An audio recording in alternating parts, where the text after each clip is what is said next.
In this video, I'll walk you through the steps to get in touch with Venmo customer support. If this guide helps you out, don't forget to like the video and subscribe for more content. Let's get started right away. First, open your preferred web browser and go to the official Venmo website. Once the page loads, look at the top right corner and tap on the menu icon, the 3 horizontal lines.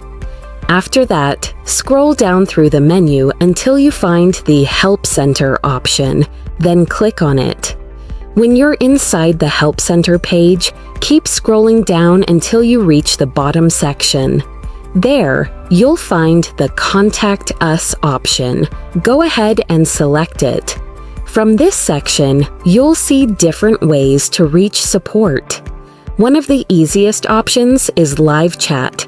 To use it, open the Venmo app, go to the Get Help section, and tap on Contact Us to start chatting with a support representative.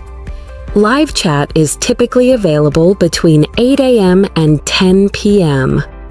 If you prefer speaking directly, you can also call their support number and request to be connected to a customer service agent. From there, they'll guide you through whatever issue you're facing.